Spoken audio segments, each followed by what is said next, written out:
Hey, what's up, listener? Thanks for pressing play on this episode of the Jock and Nerd Podcast. Our reactions to the Mayweather-McGregor fight. Yes, even the nerd watched it. Bro, do you even podcast? Rugboy's back and gives us his thoughts on The Defenders on Netflix. DC Warner Brothers continue to announce more movies that'll probably never get made. James Cameron makes some bizarre remarks about Wonder Woman, and Patty Jenkins strikes back. We got reviews and recommendations of some great stuff we've been watching, listener mailbag, and a whole bunch more geeky goodness, all in this edition of the Jock and Nerd Weekly for Thursday, August 31st, 2017. Check one. All right. This is for all you fans out there. Let's give it up. Be talking, be nerded. Be funny, disturbing. Be talking, be nerded.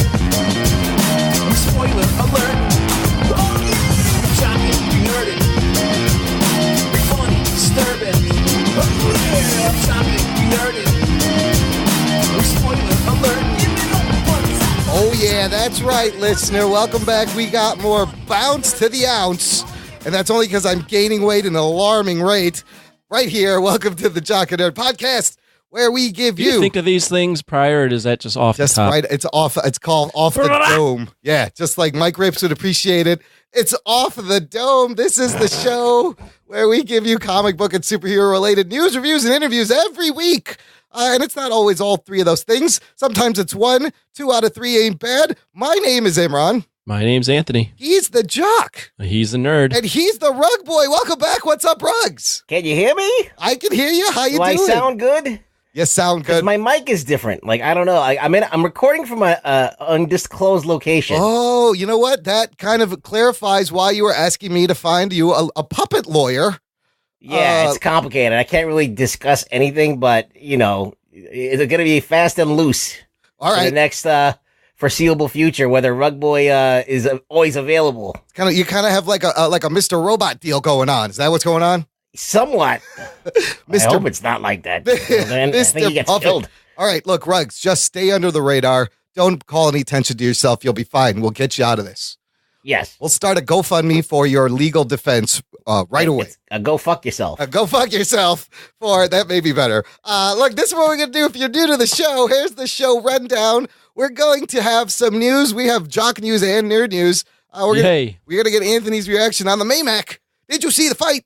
The big fight of the century. We're going to talk about what happened. And then we got some DCE and EU news. We'll get Rug Boy's thoughts on Defenders since we missed him on our review last week. If you want to check out our Defenders review, go back, listen to last week's show. Lots of fun. And then I got some reviews, some things I watched I want to touch on, and some emails from our listener. And there's the show. Sounds good. Okay, cool. Let's get strap in for 2 hours, because that doesn't, even though that doesn't seem like a lot, you'll be here. We'll stretch it. We have a way of stretching things out. It's like an old man scrotum. Like Rug Boy slack hole. Let's get to the news. The Jock and Nerd Podcast. Listener, if you want to get in touch with the show, you know what I'm going to say if you've been listening. If you're a new listener, you have no idea what I'm going to say. And what I'm going to say is visit jockandnerd.com/contact for our Twitter, our Facebook, our fun Facebook group, email, all that stuff, show notes, jockandnerd.com/184 for this episode. All right, guys, did you see the fight? There was a big fight. I watched the fight. I actually watched the fight too. Oh, shit. Anthony, well, you left us hanging last episode. You said I was going to be at a wedding, and I was very concerned that you were going to miss this. What happened? I recorded the fight. Okay, I watched it. You got to see it. I was live tweeting Anthony the whole fight. I was doing the breakdown. That was fine. I appreciated that. You were, and the most amazing thing is, dude, you fucking called it. You called it. Oh, shit. It's on tape in the last show. You called the results. Who did? Anthony. Oh, okay.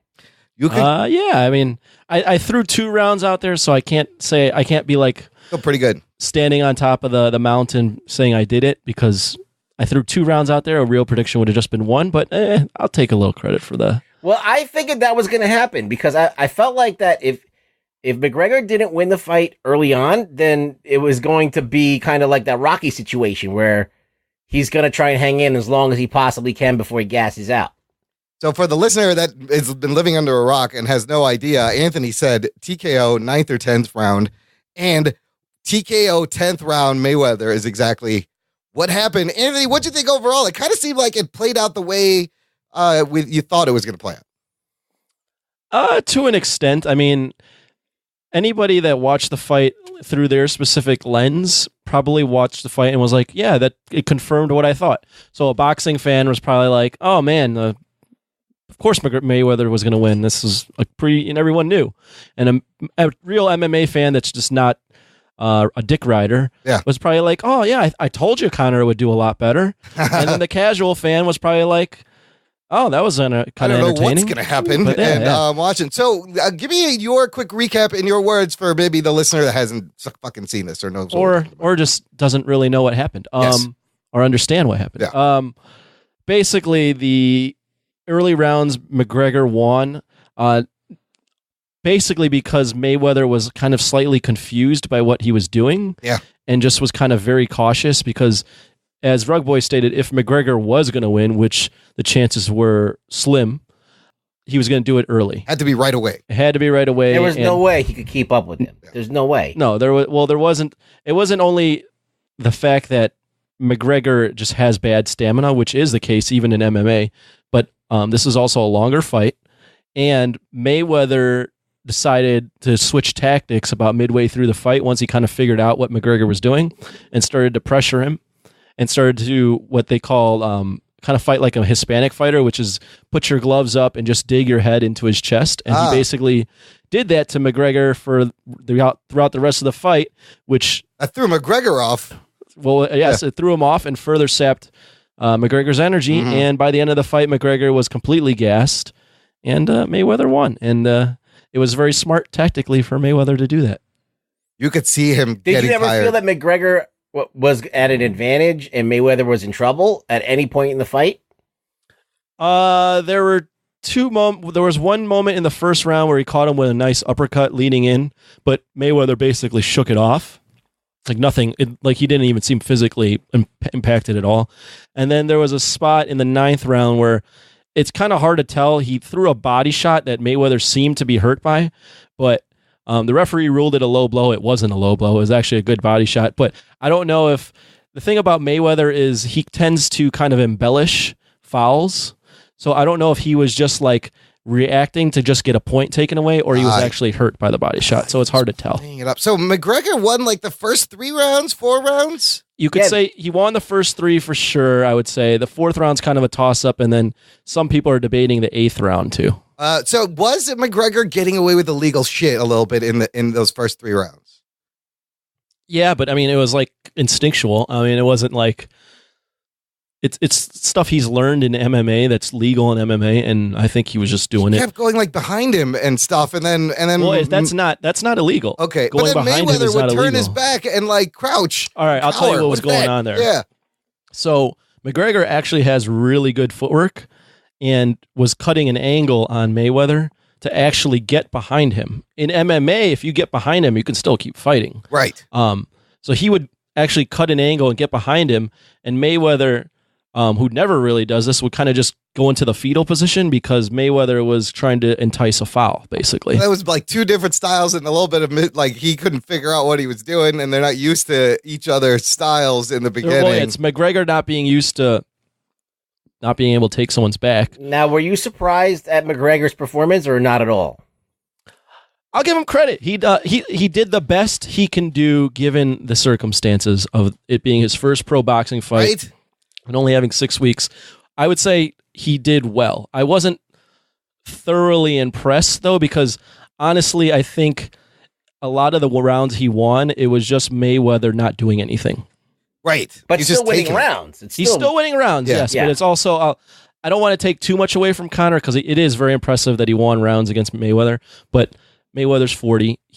Any young boxer that is talented that would have fought Mayweather. He was being overly cautious. Right. Anyone that's good now probably would have knocked out Mayweather. Right. Okay. That fight. Wow. He's a very diminished form of himself. So it was a combination of a few things, but credit where it's due. McGregor won a few rounds against one of the best. You know, I didn't think Conor embarrassed himself. And just like you said, for a guy who's never boxed to fight the best boxer of the generation in his first fight, I thought he held his own for what he could do for the most part pretty well. Yeah, but it was very noticeable after that sixth round that there was no, he wasn't going to win. He was so gassed. And then like 10th round, Mayweather's like, brap, brap, brap, couple of quick strikes. brap, brap, brap. And astute analysis. And then the ref calls it.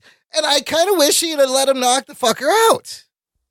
Yeah, I mean, I think it was called a little prematurely, but at the end of the day, I mean, McGregor was completely gassed. Yeah, he's done. And he was done. I mean, it's either going to end that way or it's going to end with him on the canvas. And I mean, as a fight fan, you want to see it finished, but as a fan of human beings, it's fine. Whatever. Yeah, let's not get brutal. Let's not get brain damage. And here. then they were very respectable to each other afterwards. Like that moment where they're kind of talking to each other after the fight, and you could see that they're like, good show.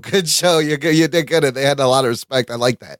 Well, I want to go into real quick why McGregor got tired. Okay.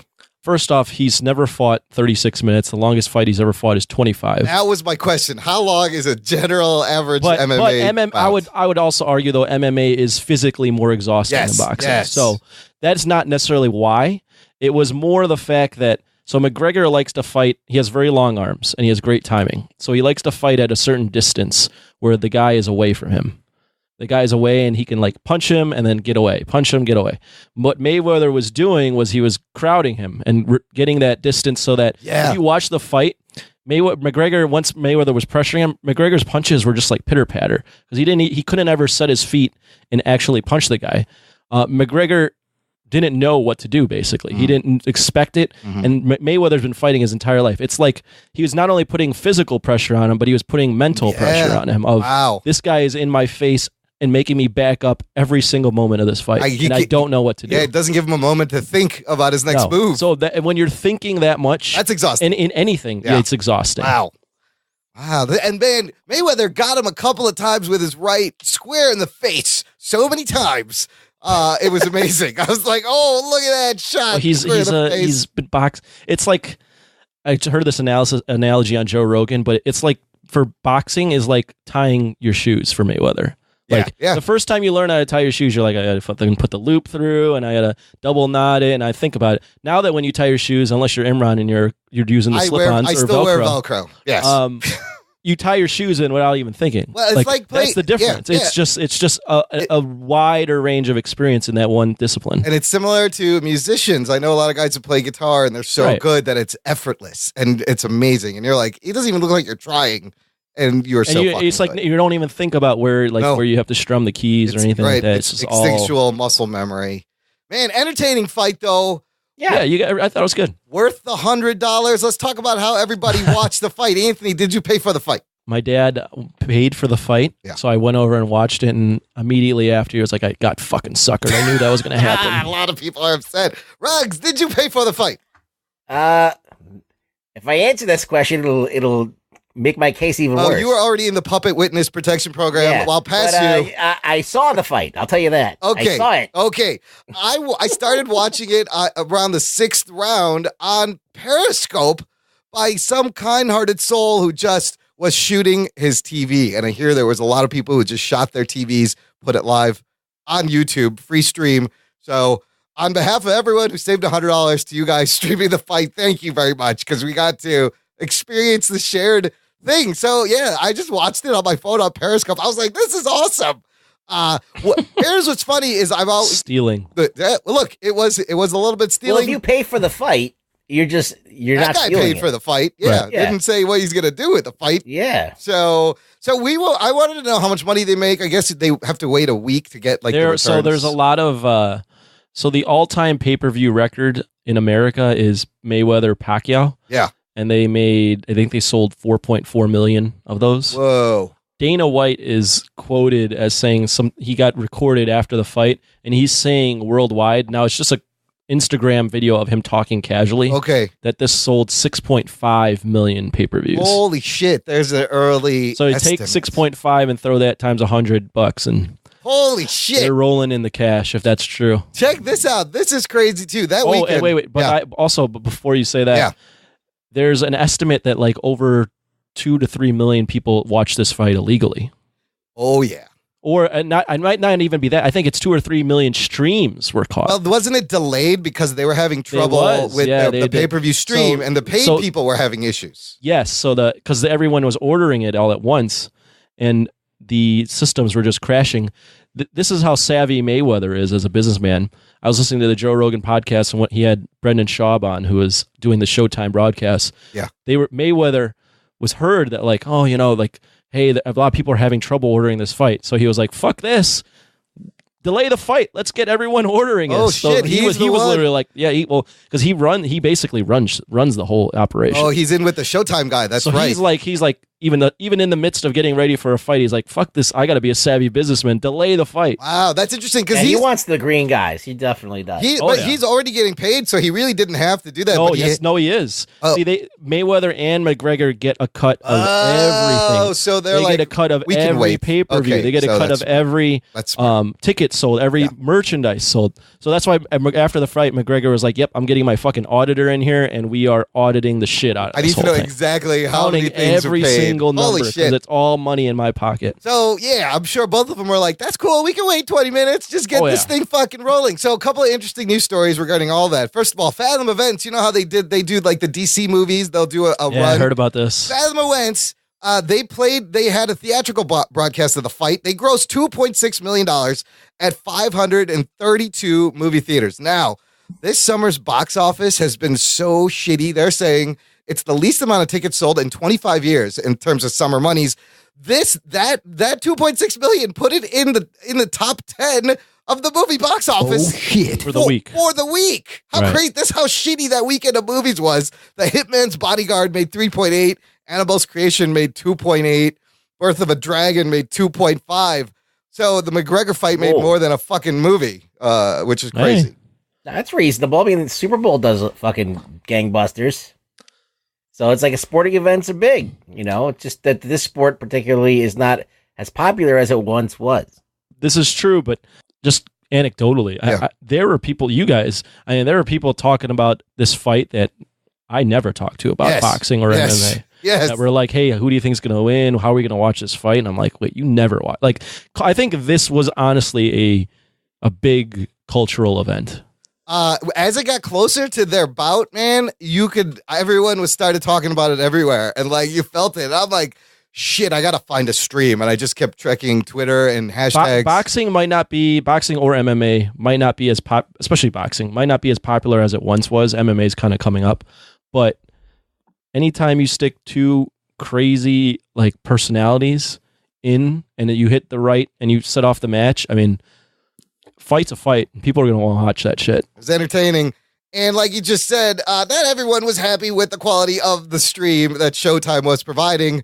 Another article. I believe that was UFC that was providing. Oh, UFC was providing it. A lawsuit has been filed in the U.S. District Court for the District of Oregon by Zach Bartel against Showtime Networks, Showtime, you're right. Inc., alleging that Bartel and thousands of other fight fans across the country did not have clear access to view the fight despite paying the full advertised fee. Quote, instead of being a witness to history, as defendant had promised, the only thing plaintiff witnessed was grainy video, error screens, buffer events, and stalls, states the complaint, which includes a screenshot demonstrating the poor quality of the video that Bartel saw as opposed to the 1080p resolution and 60 frames per second advertised by Showtime. This is hilarious because it reminds me of the last 2 seasons of Silicon Valley on HBO.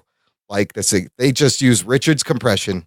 This never would have happened. They need Pied Piper up in there providing the video compression. Wow, that's a reach there. That's a deep cut to get to Silicon Valley. Yeah. But I just thought it was interesting. All people bad at the stream. And then the best thing, dude snuck into the fight. Oh, shit. I think this is that same guy who snuck into the press conference, Conor McGregor. Dude, so didn't you show me that video, Anthony? No. You never show. There's a video of this dude who pretends to be part of the entourage and sneaks in. 32-year-old Oliver Regis told The Sun exactly how he got away with sneaking into one of the biggest fights and landed in the third row among stars. So it says he apparently bought a ticket in the nosebleed section that cost over $2,000, but rather than sit tight in the horrid seats, he took a chance. He slyly pretended to be part of Mayweather's entourage. No one asked questions, checked his ticket, or noticed he didn't belong. He says, I did feel a little bit cheeky, but this was a once-in-a-lifetime chance. I cannot believe it worked. Listener, I'll put a link. Cheeky. I think he's English. It must be the same guy because Gotta be English. He has photos of him with celebrities. He goes, there was quite a few empty seats. I sat down in the third row, and Mike Tyson then sat down behind me. LeBron James was on my row. I could see Leonardo DiCaprio. There's photos of him with selfies with Dana White and Chris Hemsworth, and Jamie Foxx is right there. I'm trying to see if you actually know the names of all these people. And who's that girl? I don't know. Demi Lovato. Oh, that's Demi Lovato. And there's Mike Tyson, I see. And I think that's most of them. Oh, Gerard and there's Butler. Puffy and Gerard Butler. That's Gerard Butler. Jennifer I just Lopez. can't get over the word cheeky. Oh, I felt a bit cheeky, but I went in anyways. Like, what do you mean? Like, feel like an ass cheek? Like a butt cheek? Like an ass? Like an asshole reference? The English, they don't think like that. Something with their cheek makes them laugh. But good for this dude sneaking into the fight. The balls on this guy. Love it. We're going to have one of the guys over in England is describe to me. What exactly is cheeky? Finally, my question, Anthony, to you, both of you guys. Will there be a rematch? Should there be? No, but there probably will be. Will there be? I'd lean towards no. I guess there's no reason to. The only way you could do a rematch and it be something that people might be interested in is if you did it in MMA. Oh. But Yeah. But the thing is yes, Floyd is a great boxer, but he will never put himself in a situation where he thinks he could lose. Right. He's not going to agree to that. Conor McGregor will murder him in MMA. And so Conor could just talk shit about how, he'd never come into my ring, but I stepped into his ring anyways. Conor can use that. Conor came out of this. If the only way he would have looked better is if he won. They both got paid. He's like, I got paid, bitch. I'm fine. He came out of this looking about as good as you can, losing a fight. Absolutely. Well done. Very entertaining. So till the next fight of the century. I don't know who that is. It wasn't the fight of this. It was called the money fight. Oh, it's more the that was cash the tagline. It's the next cash grab fight. Now we can seal the door on the jock stuff. Yes. Now let's get to the nerd stuff. Let's just do this. Bro, do you even podcast? Who cares? A jock said that. Jocktastic. Cleanse the palate. How do you go from an awesome real fight to things that are just completely fiction? Let's talk about don't matter. Let's talk about a fake black bulletproof guy and a shitty white ninja. Let's talk about important things. Important things like a guy who wears horns on a helmet and fights crime in Hell's Kitchen. Of course, the Defenders. You got our thoughts. Last episode, Ruggs, I need to know. I'm dying to know. Did you hear our thoughts first off, Ruggs? No, I didn't. Okay, so then this is completely fresh. I tried to listen to the show, but I got caught up in other stuff. So I'm going to complete it at some point soon. Okay. Okay. Which I wish I had your thoughts, because I probably would have just copied what you said, and I'd have to think for myself. But, this is even better. We like to test you sometimes. Yes. Work that cotton brain. The Defenders. Let's see. I thought that it was enjoyable because of the 8-episode limit, and that it kept things moving. Like it forced them to have to be a little bit quicker in the pace, even though the first 2 episodes were slow as fuck. Danny Rand was annoying as usual. He got a little bit better as it went, but not much, not enough to actually impress me. I liked Elektra's character to a degree, but I feel like that the ending wasn't what I thought it would be.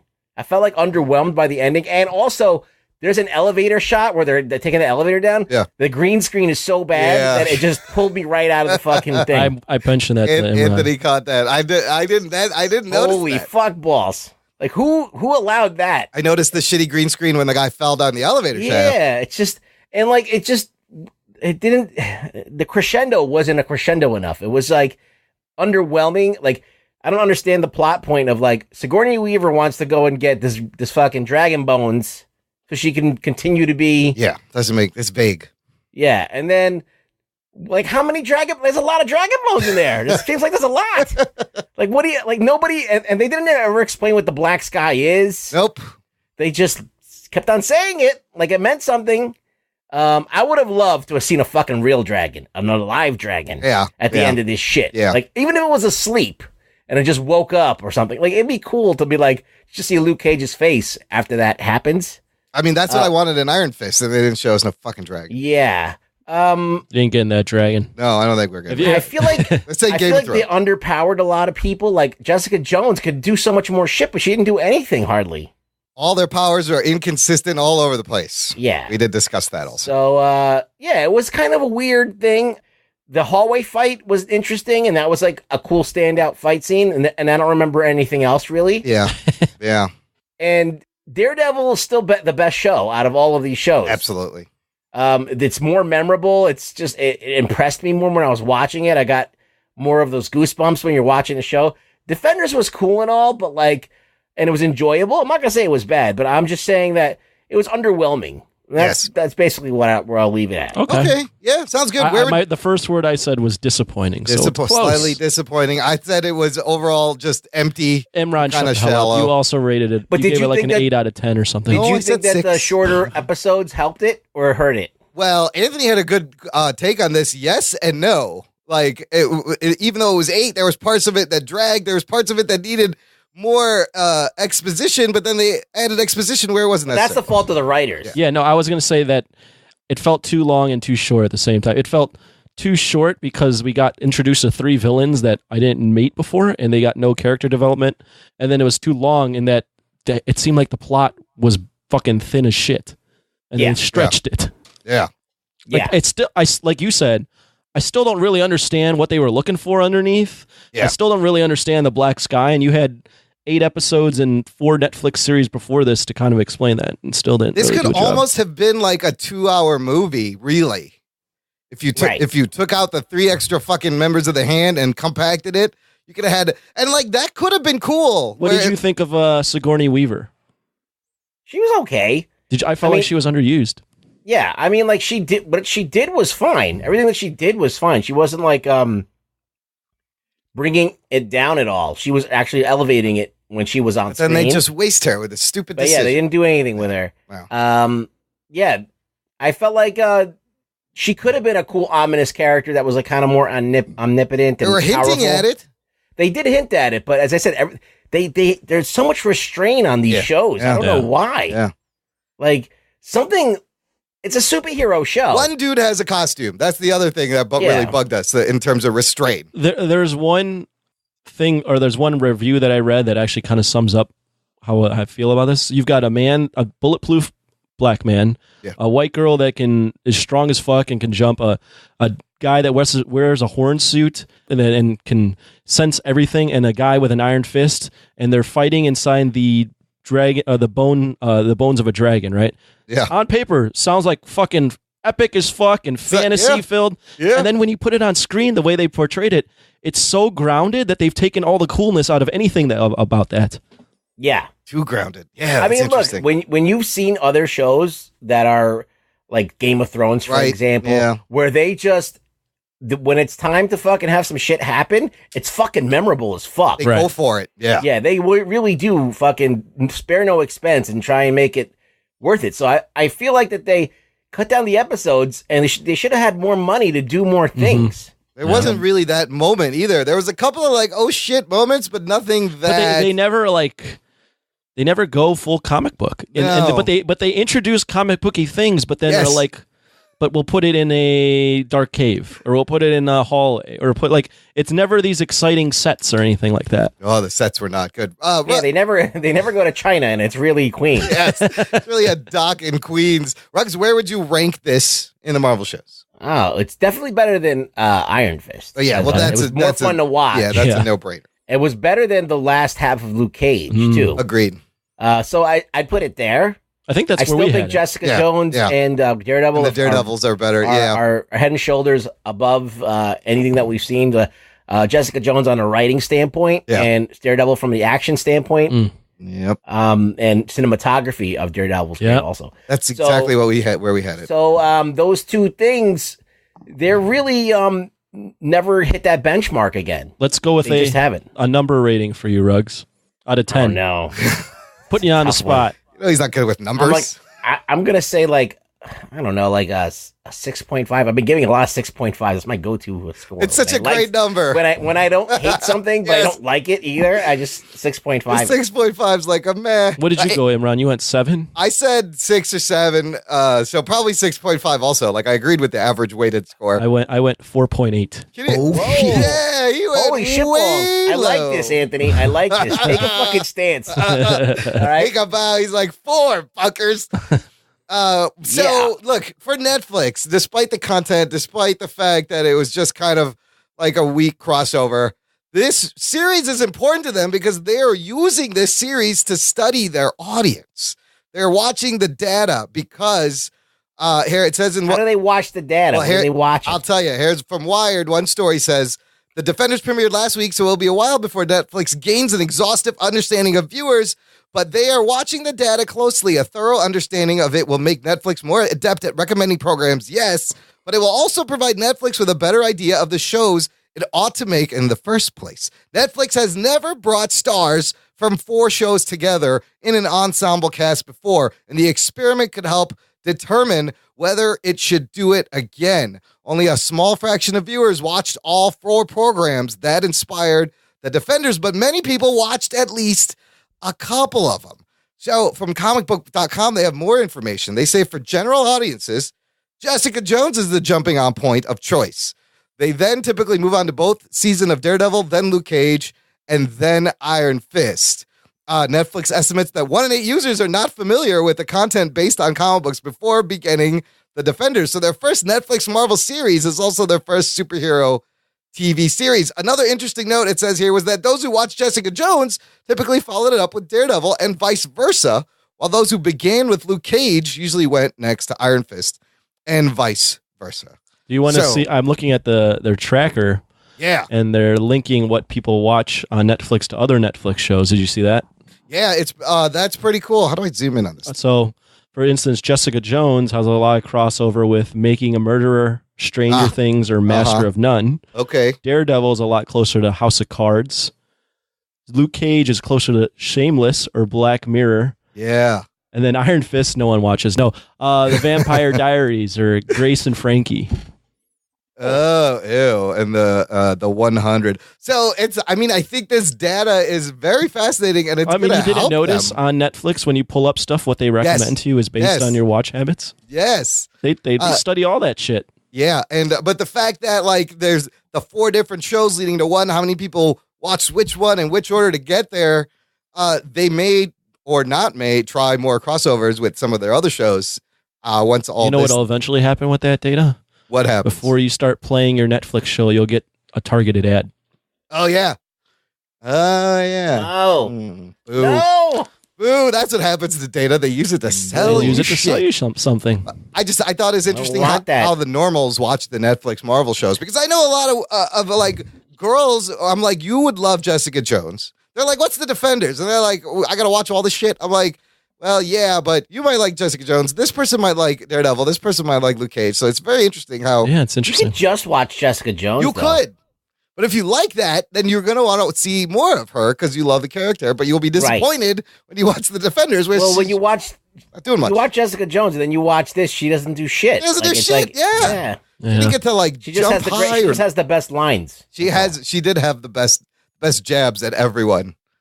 I thought was hilarious. Also, a couple of follow-ups. We have a photo from Luke Cage Season 2.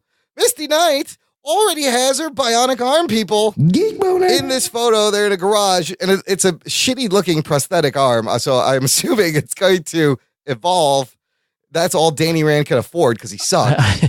I don't see how in this, the way, even though it's supposed to be part of the larger MCU, Yeah. I don't see how in the Netflix series that arm will be anything other than just a prosthetic arm. Yeah, I think that's about as bionic as it's going to get. I think you kind of see like this clear plastic, there may be wires, and then it just like reacts to her. But it's not going to be like in the comic books where it's like cables and it's gold and shiny. This shot of what's going on already sums up how the Netflix series have been going. Pretty much. So that arm's just what you got here, shitty. again, Yes. bulletproof black guy Yeah. next to a cop with a bionic arm. Yeah. and they are in a garage. They're in a garage. That's about it.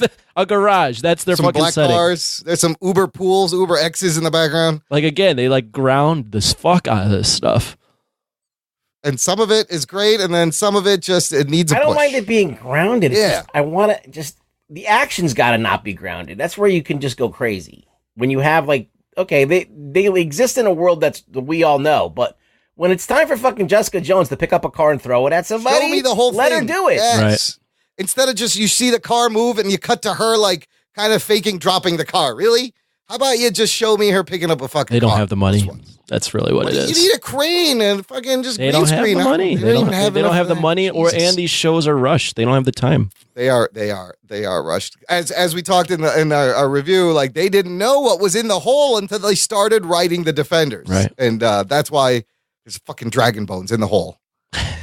Which I was like, nobody could have guessed that fucking dragon bones. Dragon bones. Last thing is we got another. So there was that Punisher trailer, Ruggs. Did you watch that at the end of episode 8? Yeah. What'd you think of that?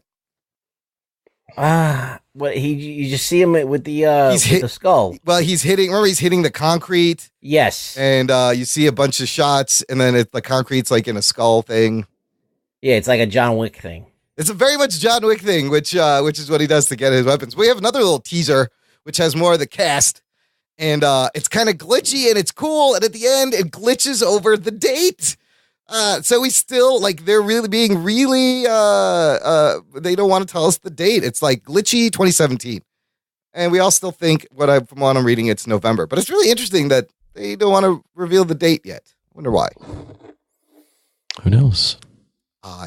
They're just doing this to be dicks. That's what they do. They tease. Fucking dicks. Hopefully, we'll see another superhero, another character in Punisher. Maybe I hope. What would you want to see in Punisher? You're gonna get Daredevil. What's her name? The Daredevil girl. would make sense. Page. Karen Page is in there. I'm talking about one of the 4. You think one of them will show up? I don't think or you a need side it. character. No, not even the Daredevil. Like that's where we met him. They have a connection. Nah. Like why wouldn't he need I Matt's could probably help? see Luke Cage trying to intervene. And you could see Daredevil. I mean, Daredevil is the antithesis kind of to Punisher. Right. The guy that won't kill. I think that Luke Cage is good because Punisher has a gun and the gun is useless on Luke Cage. Oh, that's not bad too. I hope they don't hold back and that this gets pretty brutal and there's some crazy shootout action scenes and show us something. Show us something. All right. Let's move on to the DCEU a little bit. We're catching up on stuff from last week or 2 weeks ago. Oh my God, like 2 weeks ago. This makes my head spin. There's so much shit going. I can't keep up with it. I can't. Stop it. It is. It's annoying. I agree. I'm like fucking annoyed. Like every time I feel like I'm like coming to grips with it, something else comes fucking out. just pull the rug out from under me and I'm Rug Boy. Yeah, how can you pull the rug out of Rug Boy? Wowie zowie. So let's start with first of all, Matt Reeves. I think he's gonna have to be careful what he says from here on out until these movies come out, because he made some comment about it's gonna be a standalone. It's on a DCEU. Everybody fucking lost their shit. He clarified that it is in the DCEU, but it's not connected to the Justice League. Blah blah blah. At that point, I was like, I don't even fucking care anymore.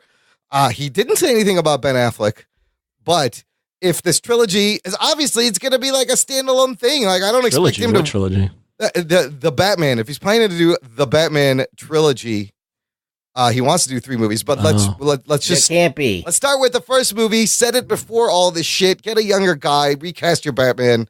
Let's just do that. But that made my head spin. Yeah.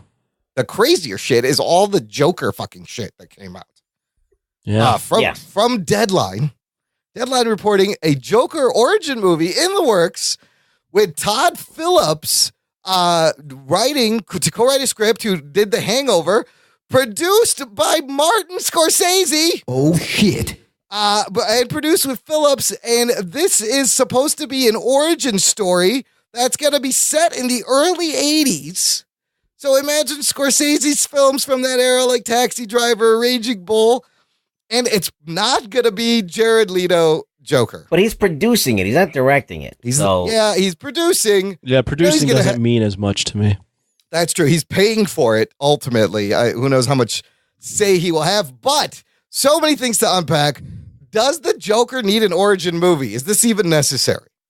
I don't know exactly. It depends on what they do. But I feel like that If they go and do some kind of Joker totem thing, I fucking will lose my shit. That there always is a Joker and there has to be a Joker. Like they kind of did on Gotham, like they kind of alluded to. That was annoying. No, I don't like that. I prefer the Alan Moore origin that was just one bad day and then that's it. You mean in the Killing Joke origin? Yes. It was one bad day. All these things converged, and he just at a certain point just became an anarchist. Bad place, wrong time. Batman happened to be there, sent him over the edge. He snapped. Yeah. Well, Anthony. Well, there's that one. There's the he's been around forever thing, which not only was that in Gotham, but I think that was in. Is it Scott Snyder that writes Batman comics? Yeah, I hate that. He's been around in forever. And like it's just been kind of passed around. So there's those two. There's a couple of origins. There's also the origin where he just doesn't really have an origin, and it's just more of the monster you don't know, and he kind of makes it up as he goes along. Even in The Killing Joke, he kind of says he makes an analogy or a quote that says like, if you're going to have an origin or a memory or whatever or a beginning, you might as well be multiple choice. So even then, he's kind of like, that doesn't. So if you believe that he doesn't have an origin, really, then a Joker origin movie is a complete waste of time and kind of retarded. What would you prefer, though, Anthony? I like both. I like the one bad day, but I also like the. It's just he doesn't fucking care what his origin is. Just a psychopath. He's literally just the epitome of anarchy. So I like both. As far as this movie, I think it could be actually pretty good if you do like a horror kind of twist on it, and it's like the birth of a fucking monster sort of thing. I think that'd be kind of cool. As far as it, and then the DCEU, I don't know what the fuck to make of that. I don't know why they would do a Joker origin movie with another. Well, we'll talk about it, but. Well, yeah. I mean, this is one different Joker. As far as unless they're going. Wait 1 second. Unless they're jumping right into the multiverse right away, which also seems kind of like a bad idea. But some of this feels like that. I love the Killing Joke origin, but really, I like not knowing why the fuck he's a psychopath. I loved Heath Ledger, what they did in The Dark Knight, where he just had different stories every time. You know, he was like, I don't know how I got these scars. And you didn't know which was real. And I feel like what they could do is, what if it's an urban legend type thing where everybody tells their version of where the Joker comes from? That's nice. From their point of view or what they heard, and the story just grows and exaggerates. Yeah, it's like a bunch of cops that have to now go and get the Joker. They're staking out this place that the Joker's supposed to be at. And then they're like, I heard this story. And then the guy's gives him the story. He's like, no, that's not the story. This is the story. That would be a great movie. Maybe do 3 of those. And then the next guy's like, you know what I heard? And then it shows you that origin. They're kind of doing something similar with they're doing another Texas Chainsaw movie, but they're doing an origin story where it's 5 or 6 people that commit murders at different points in the movie. And then you don't know which one evolves into Leatherface. Oh, that's kind of cool. They're giving all these monsters origins now. The new Saw movie, I believe, is the Jigsaw origin. I don't care why they're mad. Just show me them killing people.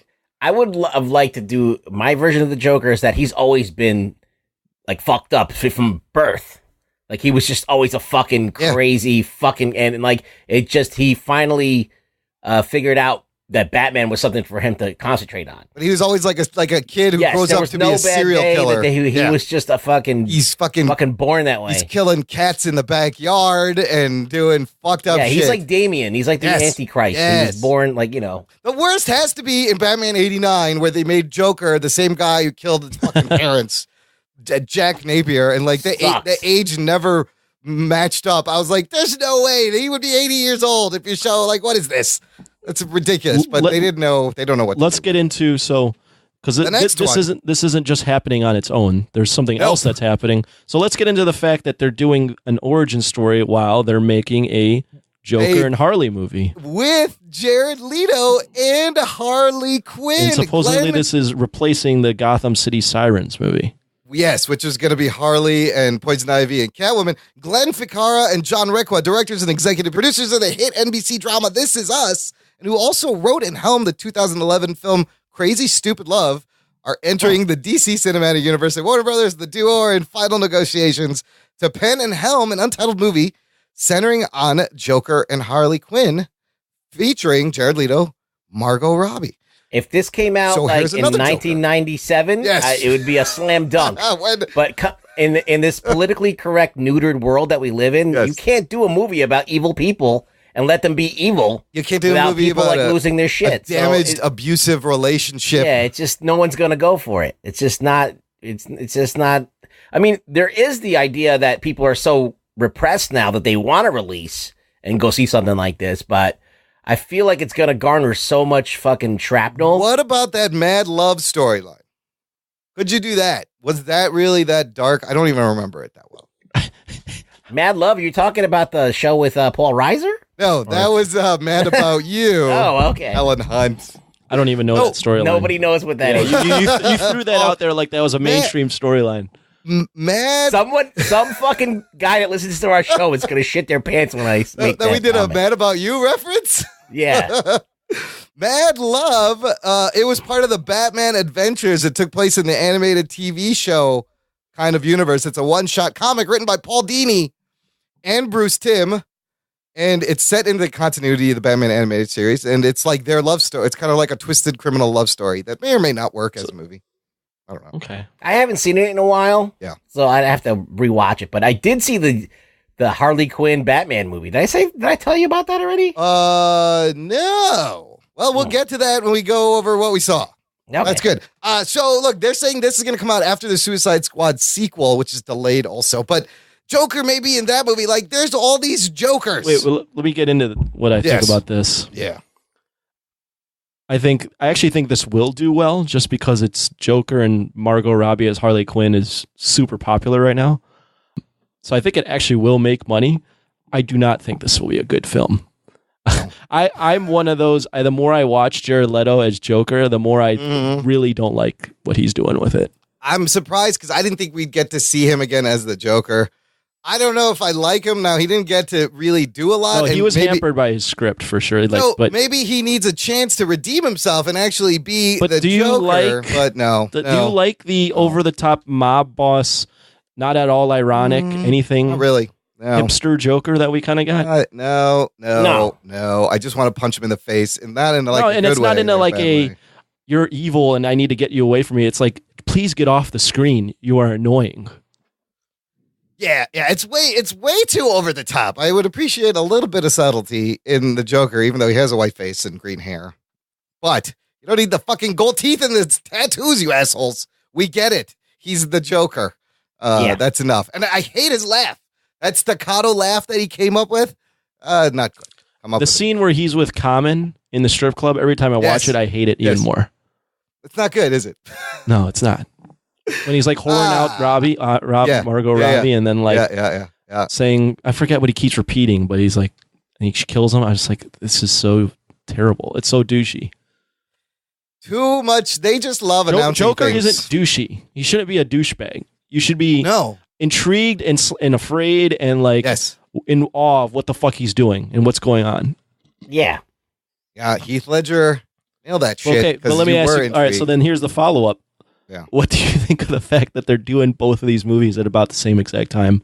I think it's going to be very confusing for a lot of people. Are they releasing them at the same time? I don't. Around the same time? Who knows what the fuck they're releasing? They love to announce things and then forget about them and then announce other things and then just keep going. Yeah, until it's filmed, I don't want to talk about it. But I mean, Scorsese producing, that's fucking crazy. Yeah, but he's like, it's hands off. He's really not doing shit. I'm with you, Ruggs. I don't believe that anything's happening until it actually happens with DC, but... And Todd Phillips from The Hangover, I mean, I don't know. Yeah. Is that does that give you a Scorsese vibe? No. I don't know. Phillips and Scorsese. But can you imagine if they actually go through you'll have basically a Batman universe. You'll have had Suicide Squad, Batman v Superman, Batman in the Justice League, a Batman movie, this Joker origin movie, a Joker Harley movie, and a Suicide Squad 2, which are all Batman-centric films. All the Batmans, all the Jokers, and don't forget people. Batgirl, directed by Joss Whedon. Oh my God. What a mess. Yeah, that's I have no hope for there is the theory, I've seen it on our community page, that they're already just diving into the multiverse just to let directors and writers have carte blanche and just do whatever the fuck they want. So they want to fuck up their movie universe like they fucked up their comics. They're doing exactly the same thing. They're going to do the same thing. Fuck it. Make whatever. And we'll just reset it every couple of years. It doesn't matter. There might be the theory that, I think I saw this too, where they're looking at Justice League and going, I think we have shit on our hands. Oh, no. So instead of just playing up this DCEU, fuck it. Let's just let the creators make the movies they want. Again, I said it before. I'd be okay with a bunch of different versions of Batman with different Batmans and different styles. Put them all out one after another. I don't care. But comic book fans aren't going to care. I don't know how the general audience would react to that, but I think I would love that. As long as they're good, I don't give a fuck. Right. Like when you watch those DC animated movies, they're all different. Yeah. They all have completely different universes that they exist different in. Different styles, different continuities. As long as they're good and they're worth watching, then you might want to go, okay, I want to see the next installment of this, but like, it doesn't matter. There could be multiple things existing at the same time as long as they are different enough to be distinct from one another. Yeah. Do you like how heavy the DC animated universe is Batman-centric? Because even the Justice League Dark film had Batman in it. Centered by Batman. Led by Batman. Well, they're leaning on their prized piece right there. Like, they can't lean on it. Who else are they going to lean on, really? Look, they should just call every movie and what's that? What's the thing where it's not the real thing? Gotham by Gaslight. Elseworlds. Just say everything is an Elseworld tale. We're just. I mean, I like Batman. Don't get me wrong. Yeah, but they love Batman. They're really. It doesn't leave anybody else room to rise to the top. But and have the spotlight. I like Batman. I don't like they don't have a plan for the Batmans. Clearly, that's what's more disconcerting. Last bit of DCE news before we take a quick break. In terms of Justice League, we knew Joss Whedon came in to help out, rewrote some things, finished directing the reshoots, all these rumors. He's not getting a director's credit. Snyder is going to get sole director's credit, but he is getting a writing credit. Oh, shit. On the movie, which leads me to wonder how much did he actually fucking rewrite of this movie?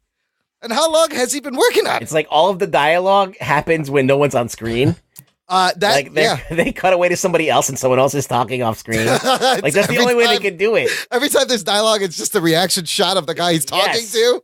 And you can fix any movie that way. The Writers Guild of America Screen Credits Manual, this is what they say. A writer needs to contribute 50% to an original screenplay or 33% to an adapted screenplay in order to get credit. Chris Terrio is also writing on this. So I think he has to give up a little bit of his portion to get for Joss Whedon now, and I don't know how the money, but for him to get a writing credit on this, it is crazy. Really? I don't feel like it's that crazy. Well, what's crazy about this? I mean, because he came in last minute, and so I just think, how much did he rewrite? Like, did he rewrite a third of this movie? Like, is that what they're telling us? I don't think so. I think you're reading too much into it. I think they're giving him a writing credit just to be like, here, here's something. Yeah. It's conciliatory. Yeah, because like I'm looking at a film that was similar, Ant-Man, for instance. Right before it was supposed to be released, or right before production was supposed to begin, Edgar Wright got taken off, right? Yeah. If you look at their writing credits, they have 4 people on that writing credit. Edgar Wright, Joe Cornish, Adam McKay, who stepped in to direct that movie last minute, and Paul Rudd. So That's right. Rudd helped writing. Would you look at that film and look at the writing credits? And go, man, each of those wrote 25% of the film. Like, I don't think you can tell anything about that. No. So that what it says in this article is actually interesting. It explains that. It says, unfortunately, establishing whether or not a writer reaches the threshold isn't so simple as comparing word count or line count to determine which writers contribute to which percent. Though each writer's contributions are weighted based on several standards, including dramatic construction, original and different scenes, characterization or character relationships, and dialogue. The weighting of each category, however, is not known, and it seems to be determined on a case-by-case basis. Check this out. This is crazy. Joss Whedon himself is famous for this. Graham Yost, the credited screenwriter for Speed, once told the Post-Star, Joss Whedon wrote 98.9% of the dialogue for the movie, but Whedon's name appears nowhere in the credits. Oh, shit. Even though dialogue is one of the factors the WGA considers in arbitration. And he said it had to do with basic WGA gist bylaws. is there's no asshole counting up the amount of scenes, words, or dramatic moments like, you did that this much. someone did put in a script that are now making it to film. But now we are walking into a Zack Snyder, Joss Whedon, Chris Terrio written Justice League movie that actually gets me a little more hope for the final product. It's still being a product of two directors. You got more hope because he just got a writing credit? I got hope when Whedon was. We found out he was helping. Come on, him you just read that writing credits mean no shit, mean nothing. I think the dialogue is at least gonna be good. That's the least. I think Anthony's got a point here. The one thing you just read an article that said the writing credits are complete bullshit. Yeah, how do you justify that? What did I say? I don't understand. You just spent like 5 minutes explaining I blacked how out for a second. I don't remember what I was talking about. Joss Whedon's going to get credit on a movie that he wrote 91% of, so it clearly doesn't mean a fucking thing. The dialogue and speed was fantastic. Yeah, but who knows how much they're going to use? What do you do, Hotshot? What do you do? Pop quiz. That's all Joss Whedon. Joss Whedon sat down one day and goes, tell that wildcat there to stay seated. Wow. Write that down. That's gold. Pop quiz, Hotshot. Write that down. That's gold. Okay, fuck you guys. This movie is still going to be a train wreck. You contradicted yourself. There's a bomb on the bus. Write that down. Somebody, that's a great line. I'm using that. That's going in. What else can we say? I think the point that I was trying to make is this isn't a big deal at all. Okay, no big deal. The movie's still going to be a train wreck. And who knows what it's going to be? The writing credit's not going to change anything. It may not.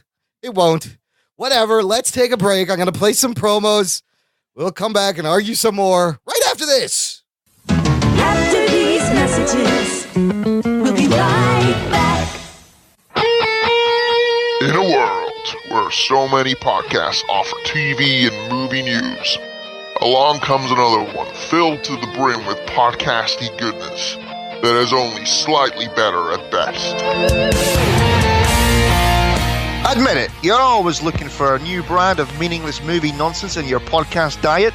Look for the 365 Flicks podcast on Twitter, iTunes, Stitcher, and all good third-party podcast apps. You can also swing by the Facebook page. Come join in on the adventures of Kev, a pissy ex-video store clerk, and Chris, a Scottish Whedon Hall. We're your vocal heroes of pissy opinion. We bring you all the latest TV and movie news, reviews, and general geeky rants, as well as a bunch of top fives that you really won't care about. So whether you're Team Iron Man or Team Cap, you're Team Batman or Team Superman, drop on by the 365 Flicks podcast, where the Chris versus Kev Civil War never stops. This is the podcast you're looking for.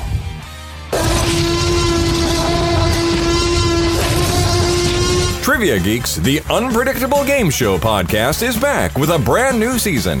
They've got a new host, new games, and a new day and time. But that's not all. Now you can download their companion app, Triv Now, and play along in real time. Watch Carrie on YouTube as she tries to convince her partner that his Dark Knight hasn't risen in years. Listen on Diamond Club and Alpha Geek Radio, Wednesday nights at 9 p.m. Eastern. You can also follow the show on Facebook and Twitter and get all the latest updates and showtimes.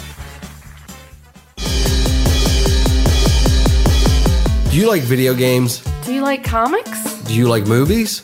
I'm Ellie. I'm Zinger, and we're the host of Zing This Podcast. We discuss nerdy topics every week on our podcast. What are some of the best ways to find our podcast, Ellie? You can search us on SoundCloud, iTunes, Google Play, and Stitcher. And don't forget, that's ZENG. We hope to see you guys there. Every week, we have new nerdy topics. Yay!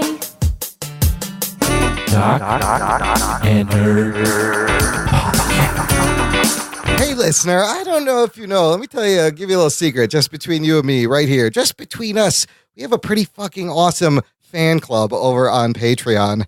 jockandnerd.com/Patreon, where our super uber Jock and Nerd community fans contribute to the show, help us out, and enjoy bonus content. This week, we got a new member of the fan club.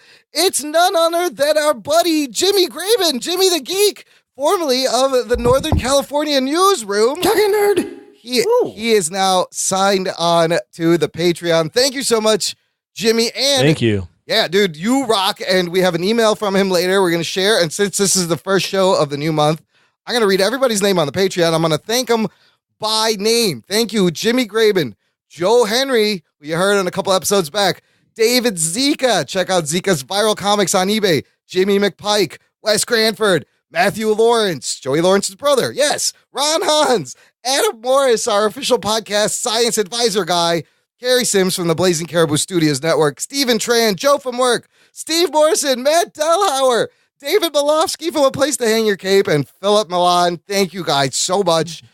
You guys are awesome, and they are all enjoying bonus content. If you sign up to our fan club, you get a RSS link that gives you a whole other podcast feed that has post shows, instant reactions to movies, hours and hours of bonus content. Get on it, listener. You know you want to. Do it. You will not be disappointed. A couple more pieces of news before we get to stuff we've watched.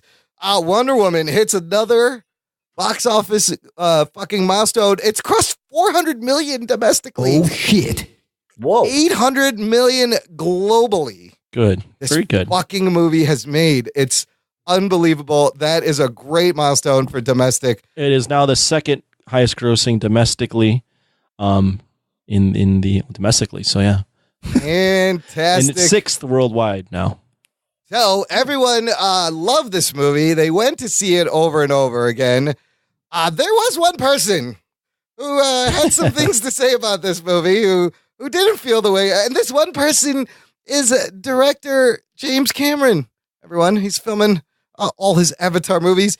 James Cameron had this to say about Wonder Woman. Well, let's throw in, James Cameron is also the guy that made the guy that gave Heroine. us Ellen Ripley. Awesome heroine. The guy that gave us Linda Hamilton. Sarah Connor. I mean, not Linda Hamilton. Connors. Linda Hamilton Linda Hamilton as Sarah Connor. There you go. Awesome, badass.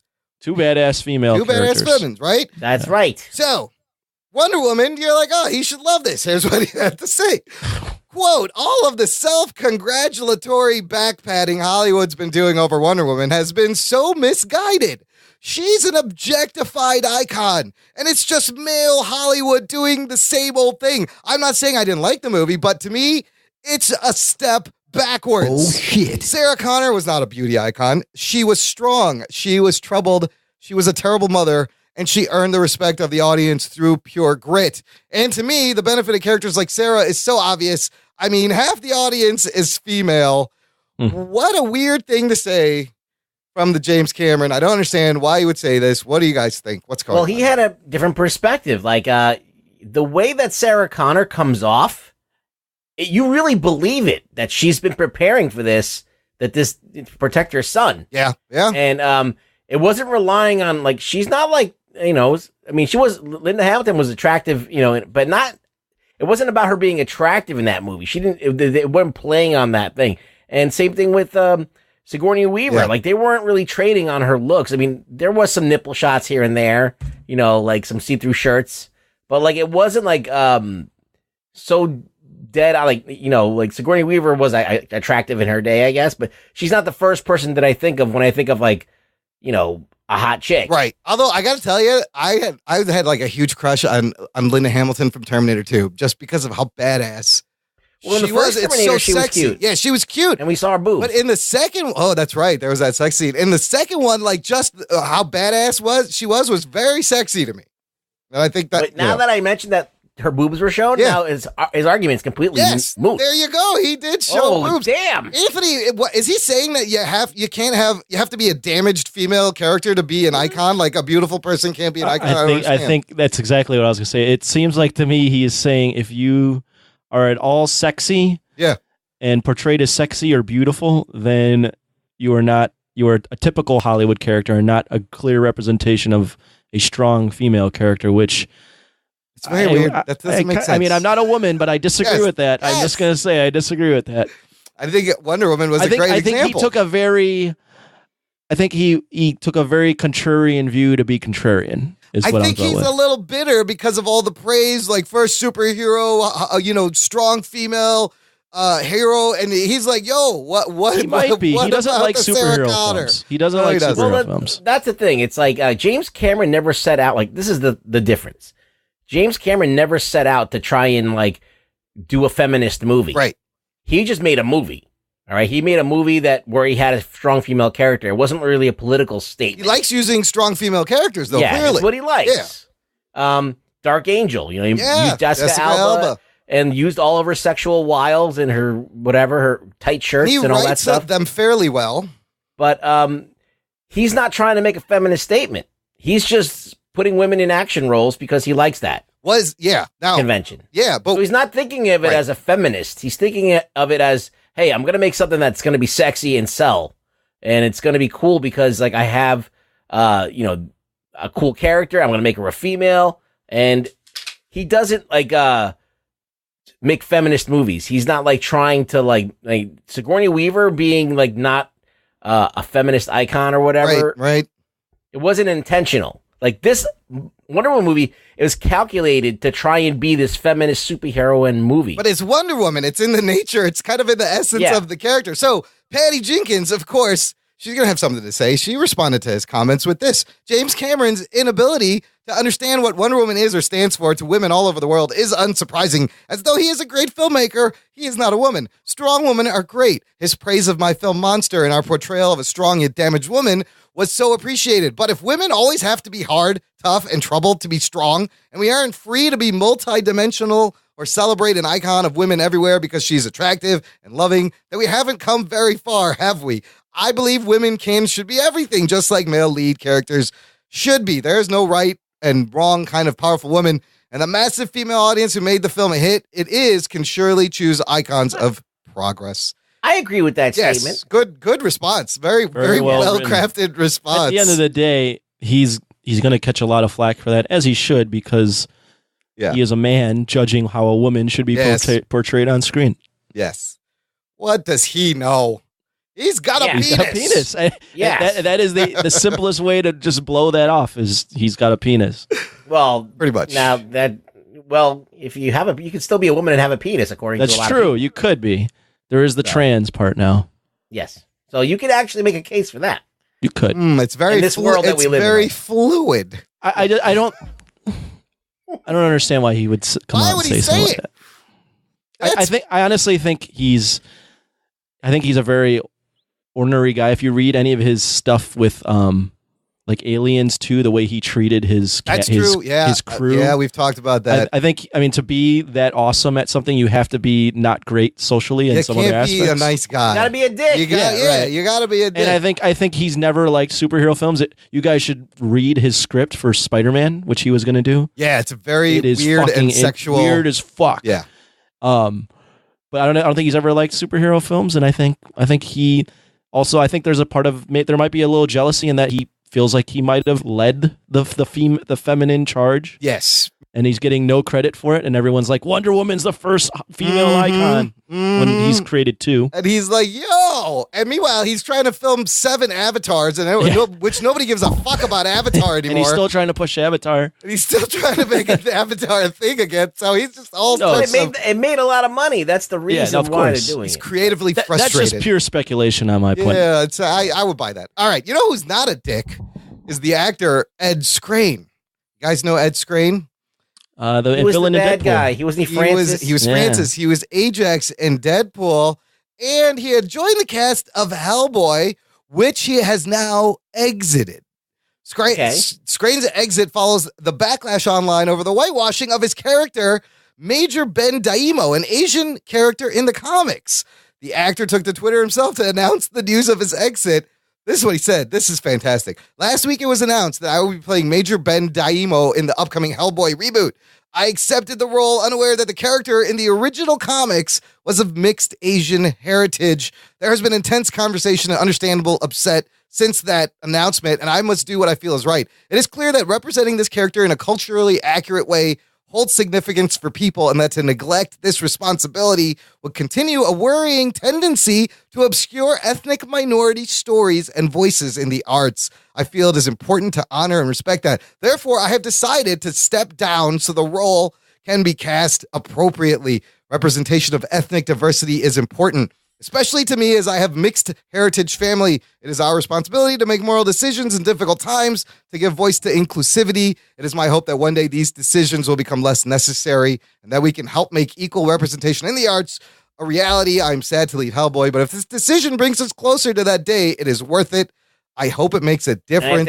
If If they cast another white guy, I'll be so... Holy shit, wow. Amazing. They cast another white they'd guy. be like, what's Liv Schreiber doing? Can we get him to do this? I would be mad, but I'd also laugh at how funny, like, the balls they would have to do that. Fuck you. On the other hand, wow, what a noble gesture from the Ed screen. This is refreshing. Yeah, that's cool. Like, I feel like more people should do that. I think more people should be aware of what the character that they're playing, if it has significance to someone, and if they feel like they shouldn't be playing that role, they shouldn't be playing that role. I think that's a good to be aware. He didn't know. It sounded like he didn't know what the character was, and to his credit, he went and looked it up. He didn't, and then he took the role, and then he's like, he might have been made aware by people sending him hateful things, and then. Look, all I'm saying is I didn't see Tilda Swinton doing this shit. I didn't see Scarlett Johansson pulling any of this shit. So this is pretty crazy. Like it's very cool that he's kind of fighting this fight. As an Asian, you are too, Imran. Actually, I am. Technically, I'm Asian. You are. Pakistan is in Asia. I think Asians are one of the last roles that white people can step into, and no one, and they don't feel so bad about until this point. If you ever had like blacks or white people taking on black roles or Hispanic roles, those communities fight so hard against that stuff now. He had Fisher Stevens in the brown community, and that was it. They're like, no more. Get Aziz Ansari. I don't know who Major Ben Dynamo is, but I think this is pretty noble. So that's amazing. Then there was a little follow-up story of Chloe Bennett. She tweeted something in support of him, and then people called her out. Yeah, I actually have that story. Because tell us that story. So her Chloe Bennett retweeted this. Yeah, and then people were calling her out and being like, "You changed your last name. You're not proud of yourself. You changed your last name from Wang, which is her real last name, to Benet." Yep. Did you see her response?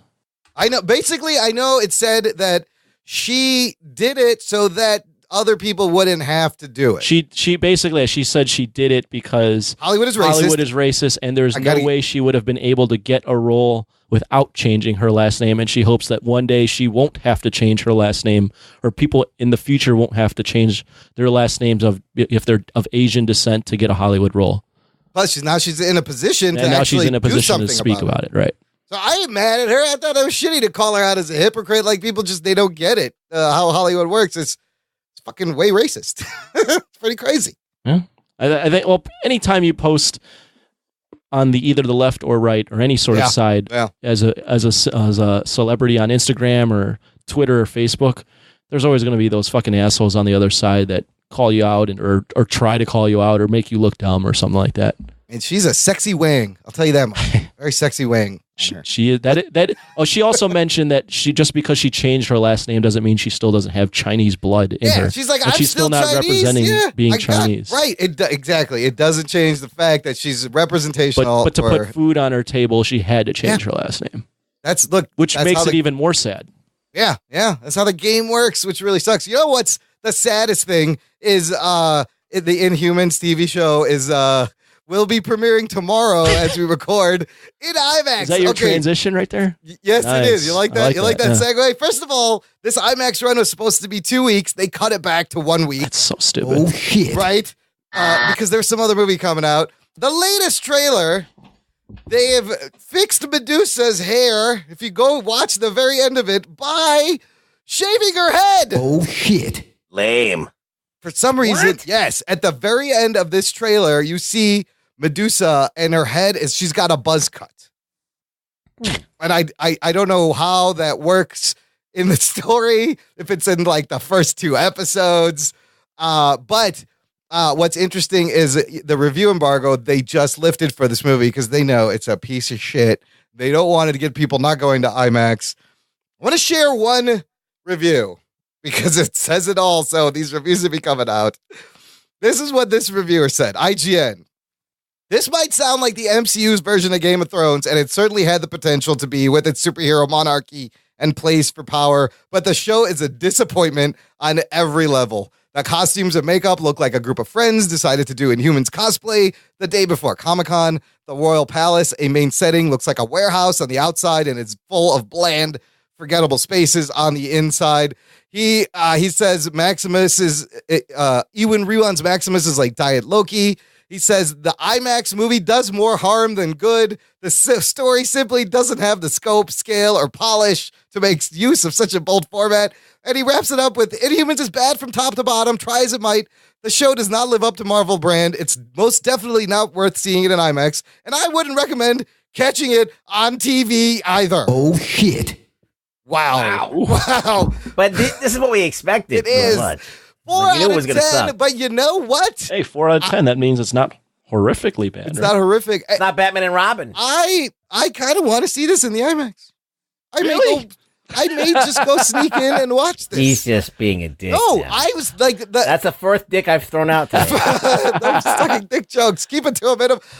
This, as it got closer, I was like, maybe I'll go check this out in the IMAX. I don't know why. But you are an interesting man, Imran. Someone's got to go see it. Might as well be Imran. Someone's got to go see it. I can report how bad it is, but this review does not help. And the reviews coming out is not going to help. But I just thought that was funny. They shaved her head to fix her. Nah, it's going to be... I'm going to hate watch that. Like, I don't even know if I can... I will pay to hate watch it in the IMAX. Wow. Yeah. I may go see it. You're going to pay for this. You know you can wait and it'll be on TV in less than a month. And I guess it doesn't even make the IMAX does not make it a fucking I always go back to the shot in beautiful IMAX, and then the next shot is them in a narrow hallway. In a white hallway. Yeah. It looks like cardboard walls. It looks like the set from Defenders a little bit. It was like that same shitty set. It actually looks worse. It looks worse than the Defenders. Yeah, Marvel's got to step up its game, man. What's up with this? This is Ike Perlmutter's bullshit all over this. I don't know what happened to this. Jesus Christ. All right, enough of the news. Let's move on to a little review and recommendation segment. Stuff we watched. I watched a bunch of things. People have been watching things. We'll go round robin. Who wants to go first? Well, I saw the same thing that you saw, so we should talk about that. Okay, we both saw it. Which one is that? The Tick? Yeah. All right. First 6 episodes of The Tick on Amazon. We all watched that trailer. None of us were impressed. I was going to say, none of us thought this was going to be any good. No. And the pilot episode and the second episode are... They retooled it, so he has a different suit and stuff. So, but I got to tell you, I was kind of wrong on the show based on the trailer. I kind of enjoyed this. After watching the 6 episodes, I had fun. I kind of enjoyed what they were doing. This is an interesting take on the Tick. It really like, you'd think that they're trying to make a comedy show, and they are. But it's way deeper than that. It is. It's a dark comedy. It's a dark comedy, and it's played straight for the most part. There's a couple of colorful characters out there, but it's not like Gotham level craziness. No. It's kind of like still grounded in a way. So it's in a world where there are established superheroes and supervillains. That suit is still terrible, even though they revamped it. Yeah. It sucks balls. Whoever, just go get the Patrick Warburton suit and put it on that guy, because that was perfect. I love his ears, though. His ears are wiggling around and responding. Big fucking deal. And even his little antenna things. But even Arthur in the second episode, they call it out. He goes, "You look a little different." And Tick's like, "No, what are you talking about?" Now, the other thing I think they did right is it's really about Arthur. He is our point of view in. There's not a lot of the Tick. There's even, they play around with the fact that the Tick may be a figment of his imagination, that only Arthur can see him. I really appreciated that. That was interesting. I almost take it as that show Wilfred. Yes. Where Wilfred is a dog that actually exists. But what's his face sees him as a guy in a dog suit talking to him. Yeah. So, I mean, I'm sure the Tick exists. Yeah, because they play with that, but then you do see that other people do see him. But so they only put out the first 6 and that's half of a season, and they're going to put out the other one. And they're kind of doing the get down thing, and they're saying it's to curb binge watching, where you do all your laundry over and over again. You're just that's smart. I think that's a good idea. I could use some binge washing. I never wash my fucking clothes, which is why I smell. They want to spread it out and make people talk about it over time. Yes, this is what, the Netflix shows. You blow your load in one shot. Like Stranger Things, Defenders come out. Everybody talks about it for a week, and then it's done until the next one. So why waste it? Put out 6, and it was a perfect size, 6 episodes, 30 minutes. I was really surprised that I liked it. I was like, this is pretty entertaining. I thought I was gonna fucking hate it. Me too. And I in the beginning of the first episode, I was like, why can't they get this costume right? It's like then they changed fucking the easiest thing to do. Yeah. And I was just like, whatever. And then the second, I'm like, they tried to fix it. It's a little bit better. But the show's good. Whatever. But the point, It's actually not bad. It's not bad. They have there's a villain. Her name is better than that other fucking show. What was that one with Powerless? Power? Yeah, that was way fucking better piece than of Powerless. There's one of the villains. Her name is Miss Lint, and she has like static electricity powers. But it's great because you know how like there's a ray of light around someone, and you see like lint floating in the light. It catches the thing. Well, like that follows her everywhere all the time. There's just like lint floating around her. I thought it was funny. Jackie Earl Haley as the Terror was pretty good, and the suit has powers. The Arthur suit is part of the plot, and the fact that it's really about Arthur, I think, really helps the show because if it's all Tick. Like, that's hard. That's a hard sell. My favorite character is Arthur's father-in-law. I mean, or stepfather, sorry. He loves the Tick. Oh. They go to the birthday party. Yeah, where he's like, hey. That's right. His stepfather. Yeah, he has an Asian stepfather. Yeah. His sister's pretty great, too, and she's a medic, and she's patching up the mob. The acting's decent. I'm not going to fucking rave about the acting. But I mean, it's good. It was better than I thought. I thought it was going to be utter shit. Yes, look like utter shit. It's not. Yes, yeah, yes. It's not. It's better than you think. It's quirky. It's charming. They had Arthur flying and learning how to use the suit. I thought that worked really well. Like it was all good. Oh, the effects are terrible. But still, I love when people shit on it, Rod. Don't. Because you can't like tell people it's good in that way because it's not good. I mean, like the effects are bad, but how they handled the flying in terms of the character. It's just there is a level of care put into the story and a little bit of a level of care put into the characters and how they're performed. So it's better than it should be. Yeah, they're clearly leading to something. It's building. It's better than it should be. Not bad. The Tick on Amazon, 6 episodes. I'm just gonna be a dick. When you say that when they're leading to something, what does that mean? Doesn't every show lead to something? Well, not always. What did Iron Fist I think that what he means is that by the end of this, they've just come to a huge cliffhanger. Okay, and they've been building up to this to the whole show. That's exactly. That's what I wanted to be. Now it's a good jumping off point now for the rest of the show to be on. Yeah, it's a good story arc and it's got momentum. It's good. I watch it all in one sitting. Yeah, me too. You can easily. Yeah.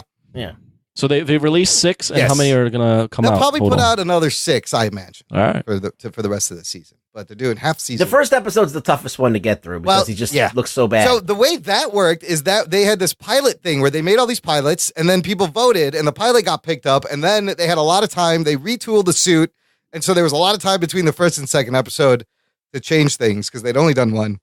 But then 2 through 6 are great. Like it's more cohesive. And there's like an air of mystery to the Tick as well. That's also works in its favor. He doesn't know where he came from, who he is, what he's doing. He doesn't remember anything before when he met Arthur. I like that. That's crazy. So there's the air of mystery is intriguing. Can I tell you what happens in the comic book? What his origin?